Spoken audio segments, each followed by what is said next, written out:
សូមជម្រាបសួរពុកម៉ែពូមីងមីងខ្ញុំចុងភវណ្ណាអៀនសូមស្វាគមន៍នេះគឺជា YouTube Channel ចំអិនម្ហូបរបស់ខ្ញុំថ្ងៃនេះខ្ញុំមានសេចក្តីរីករាយដែលបានជួបគ្នាថ្ងៃនេះផងដែរខ្ញុំមានរូបមន្តងាយៗស្រួលៗដែលខ្ញុំចង់រំលែកចែកចាយឲ្យពុកម៉ែបងប្អូនឆ្នៃកុំឲ្យលំអងពេលវេលាជាយូរខ្ញុំសូមបងប្អូនទស្សនាកម្មវិធីចំអិនម្ហូបរបស់នាងខ្ញុំចា៎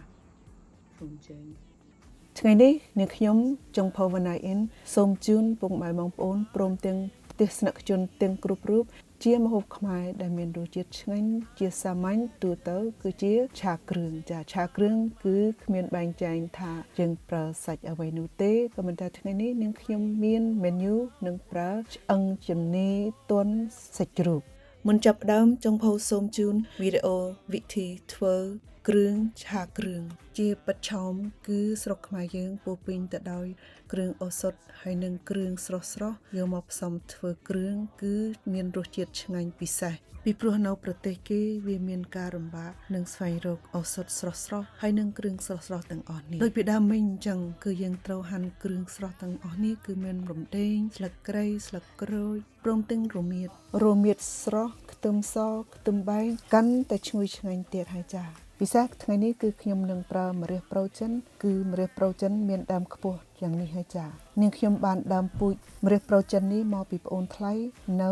រដ្ឋកាលីហ្វ័រញ៉ាម្រះប្រូចិននេះគឺជាពូជម្រះប្រូធំគឺមានក្លិនស្តៀងគ្នានោះចាប្រសិនថាពុកម៉ែបងប្អូនគ្មានម៉ាស៊ីនកិននោះទេក៏ប្រើត្បាល់បុកដូចធម្មតាបានណាចាបើប្រើម៉ាស៊ីនកិនដើម្បីងាយស្រួលគឺបន្ថែមទឹកបន្តិចដើម្បីសម្រួលនៅក្នុងការកិនឲ្យបានម៉ត់ល្អបន្ទាប់មកគឺអ្នកខ្ញុំបានវល់គ្រឿងទាំងអស់រួចហើយណាចាហើយមុននឹងបន្តិចអ្នកខ្ញុំបានកាត់ហើយហាន់សាច់ជ្រូកកង់រួចហើយគឺខ្ញុំជ្រើសរើសយកតែឆ្អឹងជំនីទន់ទៅចាថ្ងៃនេះអ្នកខ្ញុំចង់ប្រើឆ្អឹងជំនីទន់ម្យ៉ាងទៀតដែលខ្ញុំតែងតែធ្វើគឺស្រស់សាច់ជ្រូកឲ្យវាអស់ឈាមហើយនឹងសម្រាមផងដែរធ្វើរបៀបហ្នឹងគឺជួយបង្ក្រាបនៃក្លិនឆ្អាបពេលដែលអ្នកខ្ញុំបានរៀបចំគ្រឿងហើយសាច់រួចរាល់អស់ហើយឥឡូវនេះចាប់ផ្ដើមបំពងគ្រឿងឆាធ្វើដោយវិធីនេះនឹងធ្វើឲ្យឆាគ្រឿងរបស់យើងនេះបន្ថែមនៃរសជាតិឈ្ងុយឆ្ងាញ់កាន់តែខ្លាំងឡើងនាងខ្ញុំឆាគ្រឿងនោះរហូតដល់មានក្លិនឈ្ងុយឆ្ងាញ់ទើបបានដាក់សាច់ជ្រូកចូលមុនចាស់រួចហើយសុំកូរសាច់ជ្រូកនិងគ្រឿងឲ្យចូលគ្នាឲ្យបានល្អរួចហើយបន្ថែមទឹកបន្តិចហើយកូរវាតលតែចូលគ្រឿងហើយបិទគម្របទុកប្រហែល20នាទី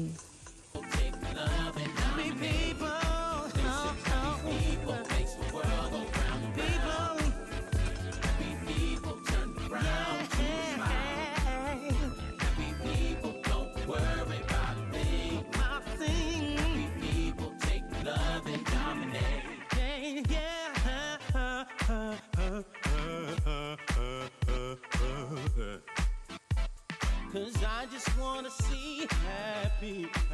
people រួចហើយបាក់គម្របហើយគួរវាពីរដងកុំឲ្យវាខ្លោចជាប់បាតឆ្នាំងខ្ញុំជឿជាក់ថាឆាគ្រឿងថ្ងៃនេះគឺឆ្ងាញ់មែនទែនខ្ញុំកាក់ស្មានប្រហែល30នាទីដែលខ្ញុំបានឆាសាច់នេះរួចហើយវាឆ្អិនក៏ប៉ុន្តែមិនទាន់ផុយនៅឡើយទេក៏ជាពេលវេលាដែលយើងត្រូវផ្សំគ្រឿងទេសហើយនឹងគ្រឿងសម្លផ្សេងទៀតចូលក្នុងពេលនេះដែរចាបើពុកម៉ែបងប្អូនចូលចិត្តរសជាតិហឹរឆ្ងាញ់ដូចនឹងខ្ញុំនោះកុំបង្អង់ដៃពីរឿងដាក់ម្ទេសឲ្យសោះប្រសិនថាអត់ចេះម្ទេសទេគឺមិនចាំបាច់ដាក់ម្ទេសសោះឡើយគឺឆាគ្រឿងមួយឆ្នាំងថ្ងៃនេះមិនអន់ថយរឿងម្ទេសឡើយគឺខ្ញុំបានដាក់ម្ទេសជាង10គ្រាប់នៅក្នុងគ្រឿងរួចហើយនឹងដាក់ម្ទេស jalapeno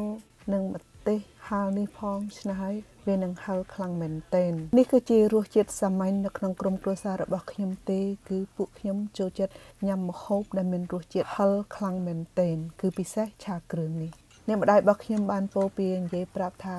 ការដែលគាត់មានគោពោះនាងខ្ញុំគាត់មានការសេពឃ្លានម្ទេសហើយញ៉ាំម្ទេសហឹរជានិច្ចឆ្នេះហើយជីដូនរបស់ខ្ញុំតែងតែស្រែកទៅកាន់ម្ដាយខ្ញុំថានាងណយអើយបើនាងញ៉ាំហឹរយ៉ាងនេះបើកូននឹងឯងកើតមកគ្មានសក់ជាប់ក្បាលនោះទេមានអីខុសទាំងស្រុងឆ្នេះហើយក្នុងពេលវេលាដែលខ្ញុំញ៉ាំហឹរពូម៉ាក់របស់ខ្ញុំតែងនិយាយថាមិននាងឯងញ៉ាំហឹរម្លេះនាងវណ្ណាខ្ញុំតែងតែនិយាយប្រាប់ថាខ្ញុំចេះញ៉ាំហឹរនេះតាំងពីនៅក្នុងពោះម្ដាយខ្ញុំម្លេះខ្ញុំសូមទោសផងដែរដែលនាំនិយាយយ៉ាងភ្លើតភ្លើនសូមពុកម៉ែបងប្អូនមើលចុះរូបភាពរបស់ឆាគ្រឿងនេះគឺទំនងមែនទែនមែនទេ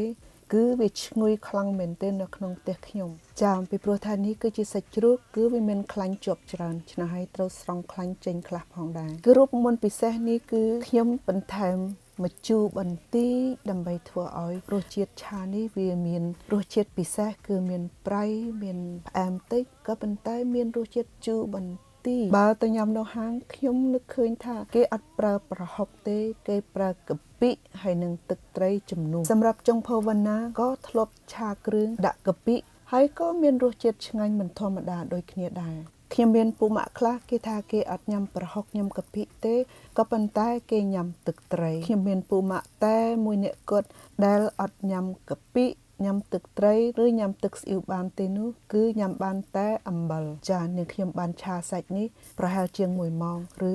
ទល់តែសាច់យើងនឹងវាទន់ឬក៏ផុយបន្តិចរួចហើយទៅនឹងខ្ញុំបានបញ្ចូលនៃបន្លែថ្ងៃនេះគឺគ្មានបន្លែអ្វីក្រៅពីម្ទេសផ្លោកទូចនេះទេចាគឺវាមានច្រើនពណ៌មានពណ៌ខៀវពណ៌លឿងពណ៌ទឹកក្រូចហើយនិងពណ៌ក្រហមបើឲ្យពិសេសប្រសិនថាមានត្រប់ពូជញងមានត្រប់ខា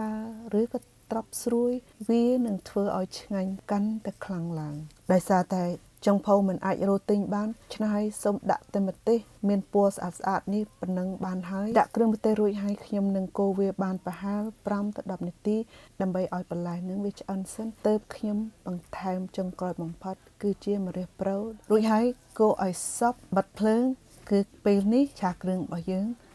ក៏សម្រេចរួចរាល់ហើយចានៅក្នុងករណីឆាគ្រឿងគឺរូបមន្តរបស់ចុងភៅវណ្ណាគឺមិនឆាឲ្យបន្លែនោះឆ្អិនឬរលួយនោះទេ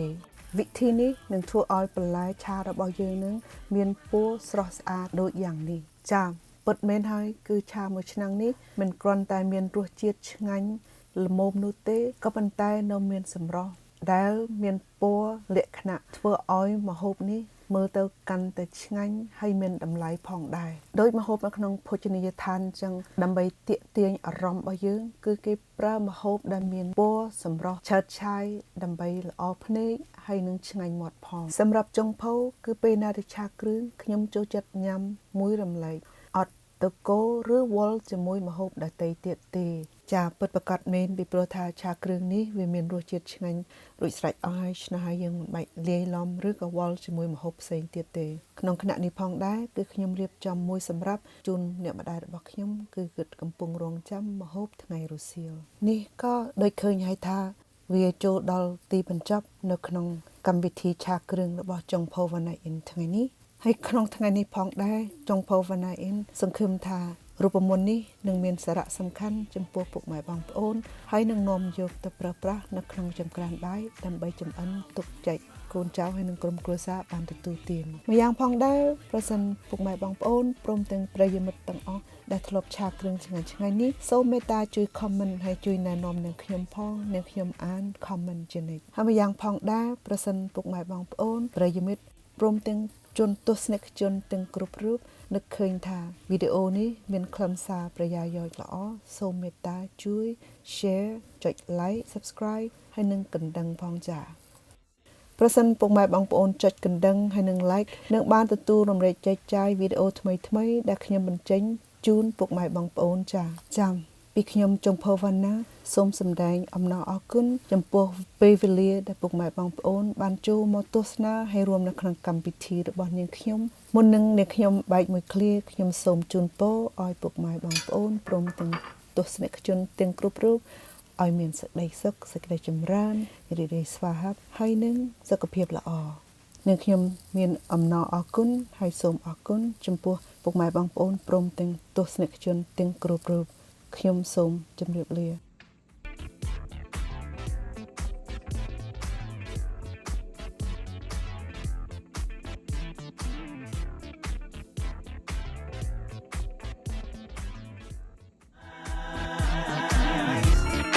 They say happy people makes the world go round and round.